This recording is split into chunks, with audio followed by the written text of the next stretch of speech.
सभी को सुप्रभात। स्वागत है आपका अपने चैनल विजेंद्र स्टडी पॉइंट में। पिछली वीडियो में मैंने आपको हिंदी वर्णमाला से संबंधित महत्वपूर्ण जानकारी दी थी।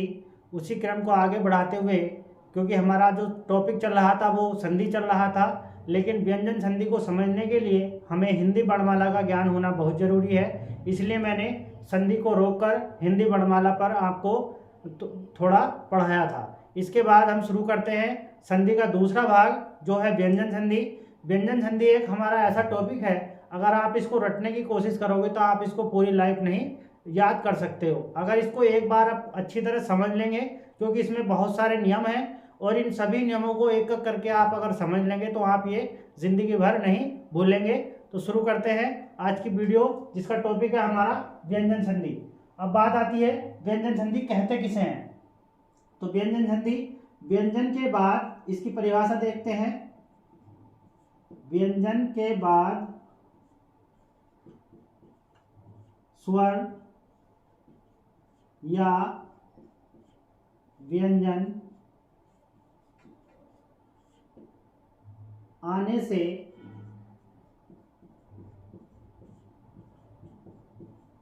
जो परिवर्तन होता है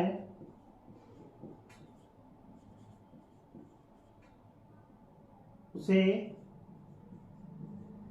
व्यंजन संधि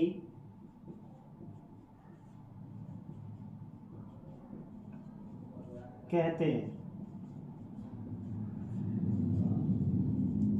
यानी परिभाषा के अनुसार व्यंजन के बाद या तो स्वर आ जाए या व्यंजन आ जाए, तो उनमें होने वाला जो परिवर्तन है तो वो क्या कहलाती है, व्यंजन संधि कहलाती है। अब व्यंजन संधि के कम से कम 10 से 12 नियम माने जाते हैं और मैं एक एक नियम को आपको बहुत अच्छी तरह से आप समझाऊंगा। सभी बच्चे इस नियमों को देखें और समझने का प्रयास करें। नियम नंबर 1, इधर मैंने ये वर्णमाला लिखी है कुछ और इधर मैंने ये स्वर लिखे हैं। पिछली वीडियो में मैंने आपको बताने से रह गया था कि जितने भी हमारे स्वर होते हैं 11, वो क्या होते हैं, हमारे सभी स्वर क्या होते हैं, सघोष होते हैं। और जो व्यंजन वर्णों की संख्या होती है हिंदी में, केवल व्यंजन वर्ण यानी स्वरों को छोड़कर व्यंजन वर्णों की संख्या कितनी मानी जाती है, 33 मानी जाती है। तो उसके आगे देखें नियम नंबर 1, यदि कै, चे, टे, ते, पे का मेल यानी संधि का पहला वर्ण, यानी संधि का जहां पर धन का चिन्ह होता है, संधि का पहला वर्ण तो इनमें से कोई एक होगा, का मेल किसी स्वर, और संधि का दूसरा वर्ण क्या होगा, कोई स्वर भी हो सकता है, या स्वर ना हो तो किसी वर्ग का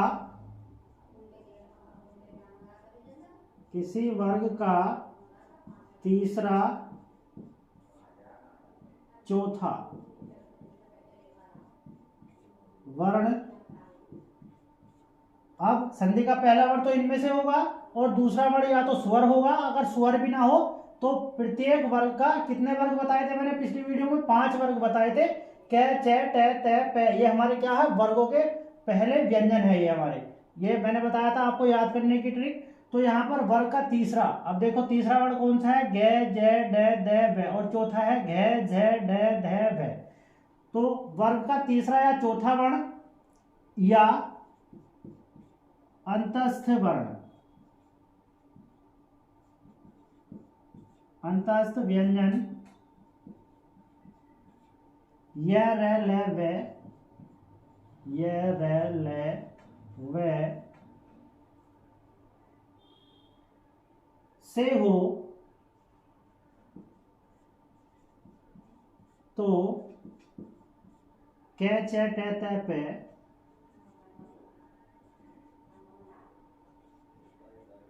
ते, पे अपने ही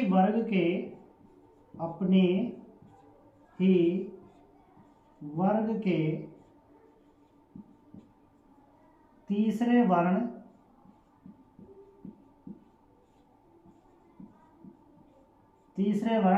अब तीसरे वर्ण कौन से हैं? गे, जय, डे, दे, वे। गे, जय, डे, दे, वे में बदल जाते हैं। ये काफी लंबा नियम है, लेकिन इसको समझना बहुत आसान है। क्यों? मैं आपको समझा रहा हूं। देखो यहां पर धन का चिन्ह होता है एक, तो संधि का पहला वर्ण कै, चे, टे, ते, पे में से कोई एक होगा यहां पर। ठीक, ये इस नियम के अनुसार का मेल किसी स्वर, तो यहां पर कोई स्वर भी हो सकता है। जो हमारे 11 स्वर होते हैं ये, इनमें से कोई एक स्वर भी हमारा हो सकता है। अगर स्वर ना हो तो वर्ग का तीसरा या चौथा वर्ण, अगर स्वर किसी वजह से ना आए तो वर्ग का तीसरा चौथा, यानी प्रत्येक जो हमारे 5 वर्ग होते हैं उनका तीसरा या चौथा वर्ण यहाँ पर आ सकता है। अगर स्वर भी ना आए, तीसरा चौथा वर्ण भी ना आए, तो यह रे, ले, वे में से कोई एक व्यंजन हमारा यहाँ पर आ जाएगा। अगर ये कंडीशन किसी भी उदाहरण में है तो संधि का पहला वर्ण यानी ये कै, चे, टे, ते, पे, क्योंकि इनमें से कोई एक यहाँ होगा, तो यह ये अपने ही वर्ग के तीसरे व्यंजन गे, जय, डे, दे, पे में बदल जाएंगे। यानी जो कै, चे, टे, ते, पे है ये अपने ही वर्ग के गे, जय, डे, दे, वे में बदल जाएंगे। जैसे आगे देखेंगे इस नियम के अनुसार हम, जैसे पहला उदाहरण है हमारा दिक, धन, अंत। अब यहां पर संधि का पहला वर्ण क्या है? कै है। लेकिन हम जब स्वर संधि पढ़ते थे तो जहां पर संधि का पहला वर्ण हमारा कोई व्यंजन होता था तो वहां पर हम ए स्वर मानते थे। लेकिन यहाँ पर ए स्वर नहीं माना जाएगा। क्यों नहीं माना जाएगा? क्योंकि यहाँ पर कै के नीचे हलंत लगा हुआ है, तो ये हमारा क्या है? शुद्ध हमारा क्या है? व्यंजन है। अगर किसी भी व्यंजन के नीचे हलंत लगा है तो वह क्या हो जाता है? व्यंजन का शुद्ध रूप हो जाता है, अर्थात उसमें फिर स्वर का कोई समावेश नहीं रहता है। तो यहाँ पर संधि का पहला वर्ण ए ना मानकर क्या माना जाएगा? कै माना जाएगा। अगर इसमें हलंत ना होता तो संधि का पहला वर्ण क्या माना जाता? ए माना जाता। तो इसमें संधि का पहला वर्ण क्या माना जाएगा? कै माना जाएगा, और दूसरा वर्ण क्या है हमारा? ए है। अब देखो संधि का पहला वर्ण ये क्या आ गया, और दूसरा वर्ण हमारा क्या आ गया? स्वर आ गया। तो नियम क्या कह रहा है हमारा? कै, चे, टे, ते, पे का मेल किसी स्वर, तो किसी स्वर से हो गया तो आगे का तो काम ही खत्म हो गया। तो ये अपने ये जो कै वर्ण है अपने ही वर्ग के से हो तो कै, चे, टे, ते, पे अपने ही वर्ग के तीसरे वर्ण गे, जय, डे, दे, वे में। तो कै का तीसरा वर्ग कौन सा है? कै वर्ग का तीसरा व्यंजन कौन सा है? हमारा गे है। तो क्या हो जाएगा हमारा? दिगंत हो जाएगा इसका। दिगंत हो जाएगा इसका। क्या हो जाएगा? दिगंत हो जाएगा। एक और उदाहरण देखें, जैसे सत्य भावना। सत्य भावना। अब यहां पर संधि का पहला वर्ण क्या है? तय है। तय के नीचे हलंत लगा है। संधि का पहला वर्ण होगा उसके नीचे हलंत लगा हुआ होगा। अगर किसी भी वर्ण के नीचे, किसी भी व्यंजन के नीचे हलंत लगा हुआ है तो समझ लो वो शुद्ध क्या है? व्यंजन है, उसमें स्वर का समावेश नहीं माना जाता है। तो यहाँ पर संधि का पहला वर्ण तय है और यहाँ पर क्या है? भय है। अब देखो संधि का पहला वर्ण तय आ गया। अब देखो नियम क्या कह रहा है? यदि कै, चे, टे, ते, पे, तो संधि का पहला वर्ण हमारा क्या आ गया? तय आ गया। का मेल किसी स्वर, तो स्वर तो भय है नहीं है, या किसी वर्ग का तीसरा, तो किसी वर्ग का तीसरे व्यंजन ये है गे, जय, डे, दे, वे, तो गे, जय, डे, दे, वे भी नहीं है। चौथा वर्ण, अब चौथे वर्ण में आएगा ये भय, घ, झ, डे, धे, भय, तो चौथे वर्ण से इसका मेल हो रहा है। तो ये जो तय वर्ण है अपने ही वर्ग के तीसरे व्यंजन में बदल जाएगा। यानी तय वर्ग का तीसरा व्यंजन कौन सा है? तय वर्ग ये है हमारा, तो इसका तीसरा व्यंजन कौन सा है? पहला ये है, दूसरा ये है, तीसरा हमारा क्या है? द है। तो तय हमारा किस में बदल जाएगा? द में बदल जाएगा। तो क्या हो जाएगा इसका? सद्भावना इसका हो जाएगा। सद्भावना इसका हो जाएगा। एक और उदाहरण देखें, जैसे अच, धन, आदि।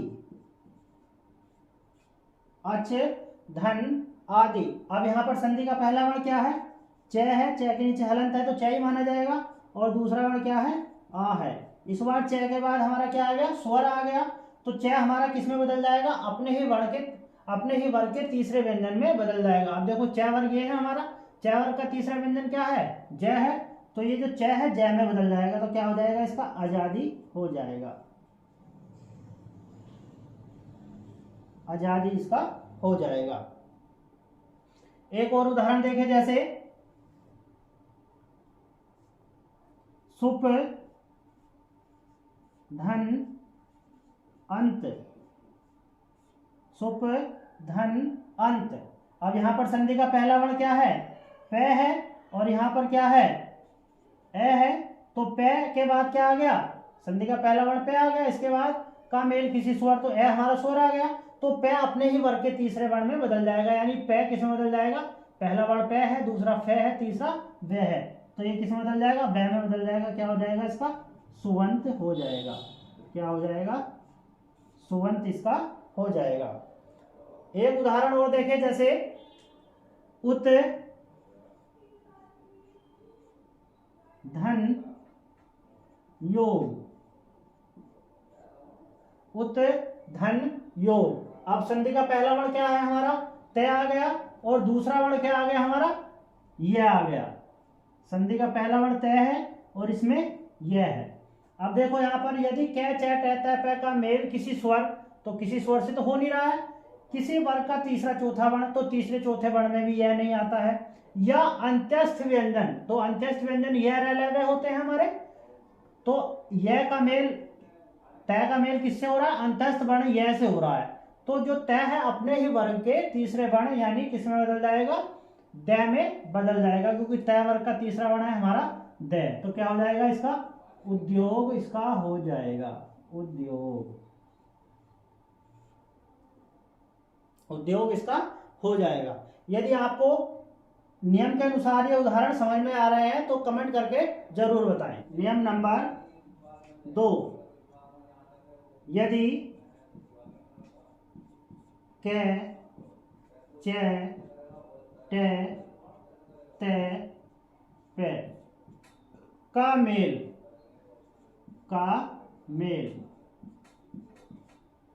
यानी संधि का पहला वर्ण, तो इन पांचों में से कोई एक होगा, का मेल यदि न में से हो तो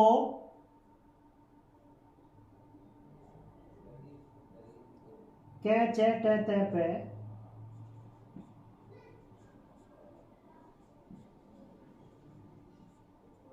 क च ट त प अपने ही वर्ग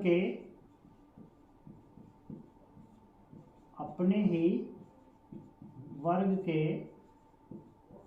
पंचम अक्षर, पंचम वर्ण या अक्षर किसमें बदल जाता है, अंगा, ये, ण, न, में बदल जाता है।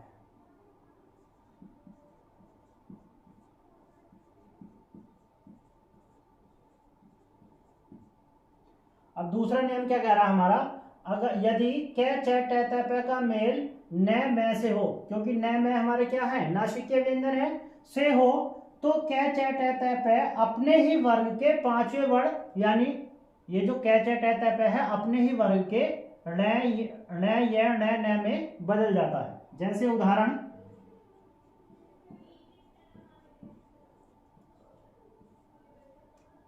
सट धन मुख, सट धन मुख। अब यहां पर संधि का पहला वर्ण क्या है, ट है, क्योंकि ट के नीचे हलंत लगा है। अगर ट के नीचे हलंत ना होता तो क्या माना जाता, ए स्वर हमारा माना जाता, क्योंकि प्रत्येक व्यंजन ए स्वर की सहायता से उच्चारित किए जाते हैं। और संधि का दूसरा वर्ण क्या है हमारा, में है। अब देखो आ गई वही कंडीशन, संधि का पहला वर्ण हमारा क्या आ गया, ट आ गया, और दूसरा वर्ण हमारा क्या आ गया, में आ गया। तो ये जो ट है अपने ही वर्ग के पांचवें वर्ण, अब देखो ट कहाँ है, ट ये है, तो अपने ही वर्ग के पांचवें वर्ण यानी ड़ में बदल जाएगा। तो क्या हो जाएगा इसका, षणमुख इसका हो जाएगा, षणमुख। षणमुख में षणमुख इसका, यानी जो ट है देखो ट इसमें गायब हो गया और ये जो ट किसमें बदल गया, आधे ड़ में बदल गया। एक और उदाहरण देखें, जैसे उत धन नति, उत धन नति। अब यहां पर संधि का पहला वर्ण क्या है, त है, और यहां पर क्या है, न है। और वही हमारा नियम कह रहा है, अगर संधि क च ट त प का मेल यदि न में से हो तो संधि का पहला वर्ण हमारा त आ गया और दूसरा वर्ण हमारा क्या आ गया, न आ गया। तो ये जो त है अपने ही वर्ग के पांचवें वर्ण में बदल जाएगा। तो त का पांचवा वर्ण कौन सा है, न है, तो ये जो त किसमें बदल जाएगा, न में बदल जाएगा। तो क्या हो जाएगा इसका, उन्नति इसका हो जाएगा, उन्नति इसका हो जाएगा। एक और उदाहरण देखें, जैसे चित धन में, चित धन में। अब यहां पर संधि का पहला वर्ण क्या है, त है, और इसके बाद क्या आ रहा है, में आ रहा है। तो त के बाद क्या आ रहा है, में आ रहा है, तो त अपने ही वर्ग के पांचवें वर्ण में बदल जाएगा, यानी त न में बदल जाएगा। तो क्या हो जाएगा इसका, चिन्ह में इसका हो जाएगा, चिन्ह में। आप चिन्ह में आनंद को सभी जानते होंगे। एक और उदाहरण देखेंगे इसका, जैसे जगत धन नाथ। अब यहां पर संधि का पहला वर्ण त है, दूसरा वर्ण क्या है, न है, तो त किसमें बदल जाएगा, अपने ही वर्ग के पांचवें वर्ण में बदल जाएगा। तो क्या हो जाएगा इसका, जगन्नाथ इसका हो जाएगा, जगन्नाथ इसका हो जाएगा। इसके बाद नियम नंबर 3 देखेंगे। नियम नंबर 3 कौन सा है हमारा, नियम नंबर 3 को भी मैं इसी तरह उदाहरण देके आपको समझाऊंगा, क्योंकि मेरा काम आपको रटवाना नहीं है। और जब तक आपको व्यंजन संधि आपको समझ में नहीं आएगी तब तक आप समझने का प्रयास नहीं करेंगे, रटने का प्रयास करेंगे। अगर आप इनको रटोगे तो कभी भी इनको याद नहीं कर सकते हैं। इसलिए मैं नियम के अनुसार आपको उदाहरण देकर, प्रत्येक नियम के उदाहरण आपको देकर समझा रहा हूं। तो देखेंगे नियम नंबर 3। नियम नंबर 3 देखें, नियम नंबर 3, यदि किसी ह्रस्व स्वर, ह्रस्व स्वर में कौन कौन से स्वर आते हैं हमारे, एक तो ए आता है, एक छोटी ई आती है, एक छोटा ऊ आता है, और आती तो रीरी भी है, लेकिन व्यंजन संधि में रीरी का कहीं भी इस्तेमाल नहीं किया जाता है। या आ के बाद छ आए, छ आ जाए तो छ से पहले, छ से पहले च जोड़ दिया जाता है, जोड़ दिया जाता है। ये इसका तीसरा नियम है। यदि किसी संधि का पहला वर्ण ह्रस्व स्वर में से कोई एक होगा, या तो ए होगा, छोटी ई होगी, या छोटा ऊ होगा। अगर ह्रस्व स्वर नहीं है तो दूसरा स्वर हमारा आ होगा। इन चारों के अलावा पांचवा जो 7 स्वर बचते हैं उनमें से कोई एक स्वर भी नहीं आएगा। होंगे तो संधि का पहला वर्ण यही 4 स्वर होंगे। तो देखें नियम, जैसे परि धन छेद। अब यहां पर देखो, यहां पर हलंत नहीं लगा है, यहां पर ध्यान देने की जरूरत है, यहां पर हलंत नहीं लगा है। तो यहां पर जब हम परि शब्द का उच्चारण करेंगे तो बाद में जो ध्वनि निकल कर आएगी ई की निकल कर आएगी, और ये जो मात्रा है ये हमारी छोटी ई की है। तो संधि का पहला वर्ण यहाँ छोटी ई माना जाएगा, और यहाँ पर क्या माना जाएगा, छ, क्योंकि छेद का जब हम उच्चारण करेंगे तो शब्द पहले उच्चारण किसका होगा, छ का होगा। तो ई के बाद देखो, ई हमारा क्या है, ह्रस्व स्वर है, और इसके बाद हमारा क्या आ गया, छ आ गया। तो के बाद अगर वही हमारा नियम कह रहा है, यदि किसी ह्रस्व स्वर ए ई उ या आ के बाद छ आ जाए तो 6 से पहले च जोड़ दिया जाता है। तो जब हम इसको करेंगे तो क्या हो जाएगा, इसका परिच्छेद इसका हो जाएगा, परिच्छेद हो जाएगा इसका। एक और उदाहरण देखें, जैसे वि धन छेद। अब यहां पर संधि का पहला वर्ण क्या है, ई है, और यहां पर क्या है, 6 है, तो क्या हो जाएगा इसका विच्छेद इसका हो जाएगा, क्योंकि 6 से पहले आधा च जोड़ दिया जाएगा। जितने भी हमारे ये च और 6 वाले नियम है, जो जिस वर्ण में भी, जिस शब्द में भी हमारे 6 एक साथ आते हैं, तो समझ लो उसमें यही नियम हमारा काम करता है। नियम नंबर 4, आपको इस व्यंजन संधि की एक ही वीडियो में आपको पूरी व्यंजन संधि के जो नियम है और उनका कैसे कैसे संधि विच्छेद होता है सारा आपको समझ में आ जाएगा। तो नियम नंबर 4 देखें, यदि तय के बाद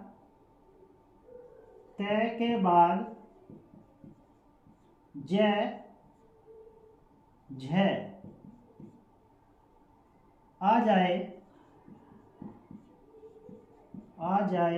तो तय का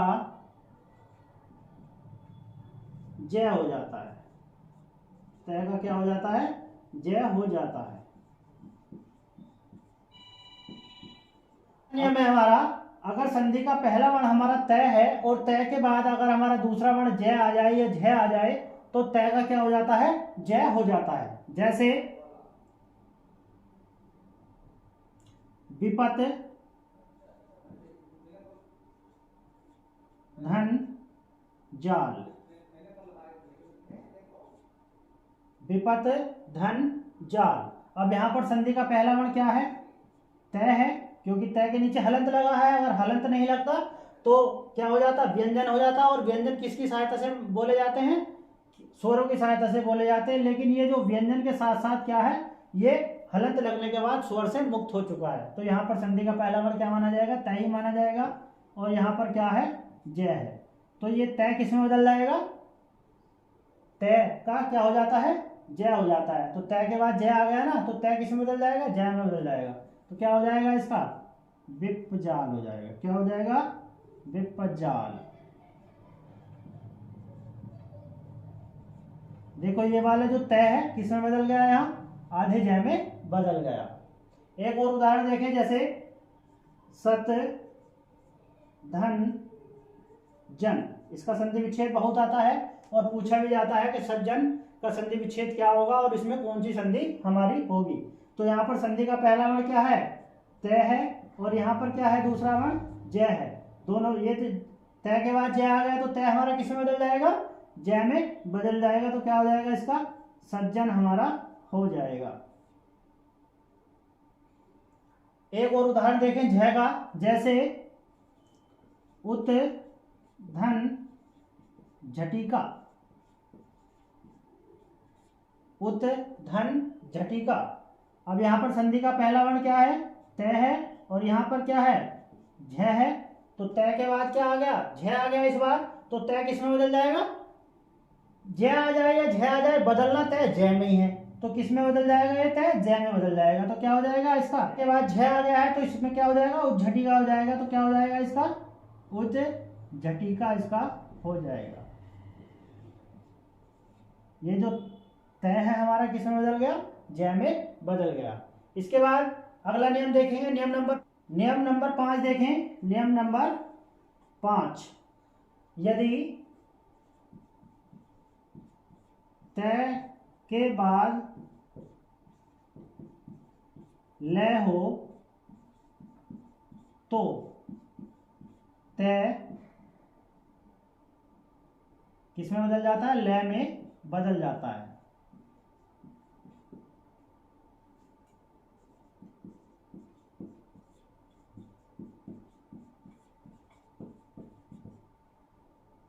यदि संधि का पहला वर्ण तय आ जाए और दूसरा वर्ण हमारा लय आ जाए तो तय हमारा किस में बदल जाएगा, लय में बदल जाएगा। जैसे उत धन लेख, इसका संधि विच्छेद भी बहुत आता है, पूछा जाता है अक्सर एग्जाम में। तो यहाँ पर संधि का पहला वर्ण क्या है, तय है, और यहाँ पर क्या है, ल है, तो तय के बाद क्या आ गया, ल आ गया, तो तय वर्ण हमारा किस में बदल जाएगा, ल में बदल जाएगा। तो क्या हो जाएगा, इसका उल्लेख हो जाएगा।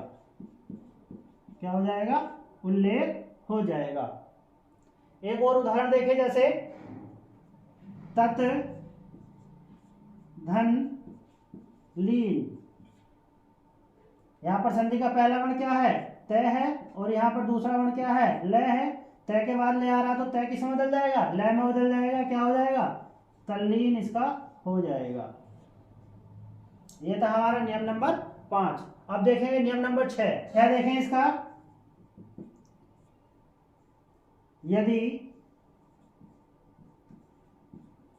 तय के बाद क्या आ जाए, है आ जाए।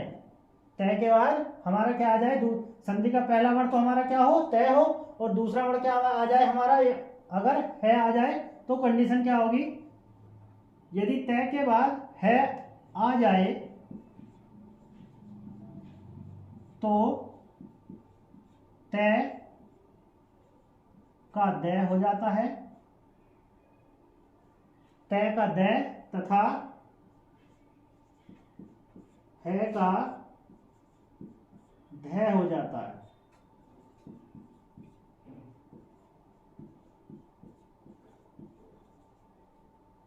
व्यंजन संधि का अगला नियम है, यदि तय के बाद हमारा अगर संधि का पहला वर्ण तो तय आ जाए और दूसरा अगर हमारा है आ जाए, तो तय का तो दय हो जाएगा और है का क्या हो जाएगा, धय हो जाएगा। जैसे उत धन हत, उत धन हत।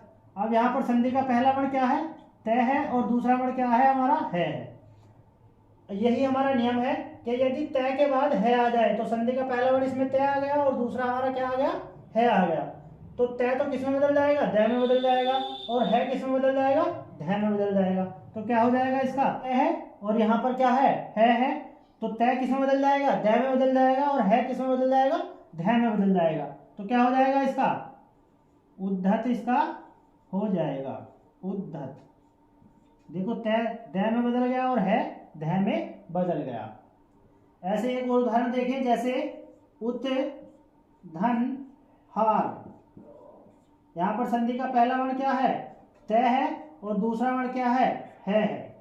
तो तय के बाद है आ रहा है, तो तय हमारा किस में बदल जाएगा, दय में बदल जाएगा, और है किस में बदल जाएगा, धय में बदल जाएगा। तो क्या हो जाएगा, उद्धार इसका हो जाएगा, उद्धार हो जाएगा। ये नियम भी आपकी समझ में आ गया होगा। अब देखते हैं नियम नंबर, यदि मैं का मेल किसी भी स्पर्श व्यंजन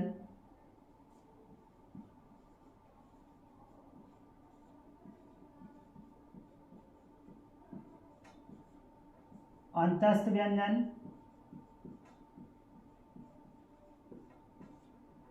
अंत्यस्थ अथवा ऊष्म व्यंजन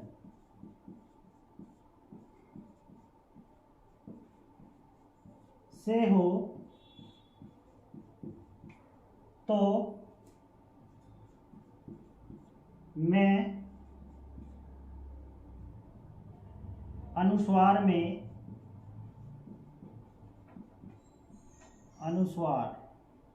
यानी अंगा में बदल जाता है।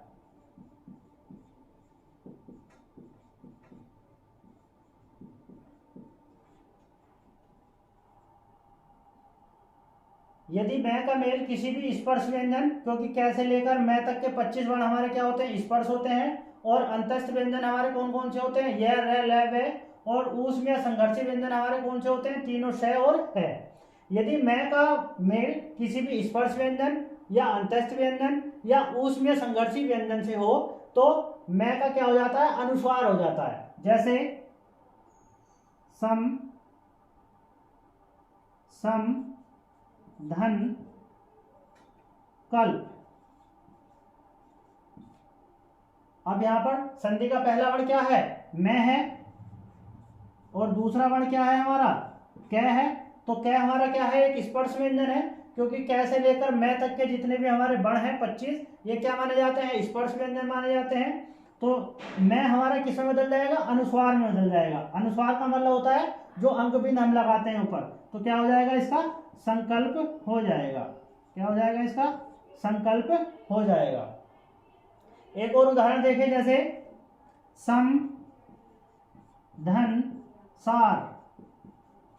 अब यहां पर संधि का पहला वर्ण क्या है, मैं है, और दूसरा वर्ण क्या है, स है, लेकिन छोटा सा क्या होता है हमारा, उसमें संघर्षी व्यंजन होता है। तो इस बार उसमें संघर्षी व्यंजन से मैं का मेल हो गया, तो मैं किस में बदल जाएगा, अनुस्वार में बदल जाएगा।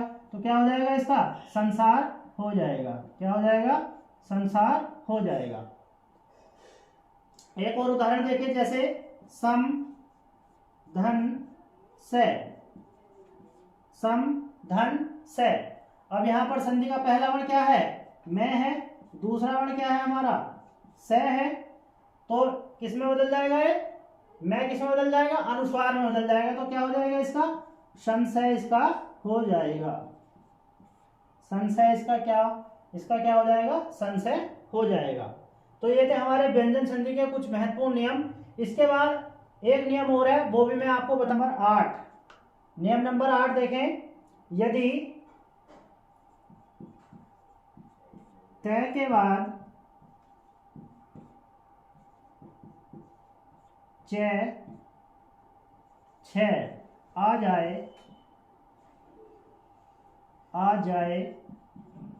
तो तय का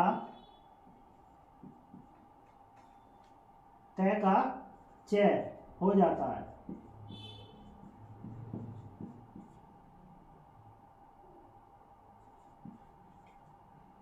यदि तय के बाद हमारा व्यंजन च या छ आ जाए तो तय का क्या हो जाता है, छ हो जाता है। जैसे उत धन चारण। अब यहां पर संधि का पहला वर्ण क्या है, तय है, तय के नीचे हलंत है तो तय माना जाएगा, हलंत ना होता तो क्या माना जाता, हमारा स्वर माना जाता। और यहाँ पर क्या है, च है। अब देखो तय के बाद च आ गया तो संधि का पहला वर्ण तय आ गया, दूसरा क्या हो गया, च आ गया, तो तय किसमें बदल जाएगा, च में बदल जाएगा। और वही हमारा ये नियम कह रहा है। तो क्या आ जाएगा, इसका उच्चारण हो जाएगा, उच्चारण हो जाएगा। एक 6 का देखते हैं, जैसे नियम उदाहरण है, जगत धन छाया। अब यहां पर संधि का पहला वर्ण क्या है, तय है, और यहां पर क्या है, छ है। तो तय के बाद छ आ रहा है तो तय किसमें बदल जाएगा, च में बदल जाएगा। तो क्या हो जाएगा, इसका जगत छाया हो जाएगा, जगत छाया, जगत छाया। क्या हो जाएगा, जगत छाया इसका हो जाएगा, क्योंकि तय हमारा किसमें बदल गया, च में बदल गया, और छाया ये हमारा ऐसे रहेगा। तो ये थे हमारे व्यंजन संधि के महत्वपूर्ण नियम, जिनसे संबंधित परीक्षा में अक्सर प्रश्न पूछे जाते हैं। तो ये मैंने आपको व्यंजन संधि पूरी तरीके से उदाहरण देकर और नियम के साथ मैंने आपको ये समझा चुका हूं। मैं उम्मीद करता हूं कि आपको व्यंजन संधि सभी की समझ में आ गई होगी। यदि आपने अभी तक इस चैनल को सब्सक्राइब नहीं किया है तो चैनल को सब्सक्राइब अवश्य करें और बेल आइकन जरूर दबाएं, जिससे मेरी प्रत्येक वीडियो आपके पास आसानी से पहुंच जाए। वीडियो देखने के लिए धन्यवाद। मिलते हैं नेक्स्ट वीडियो में। नेक्स्ट वीडियो होगी हमारी विसर्ग संधि की।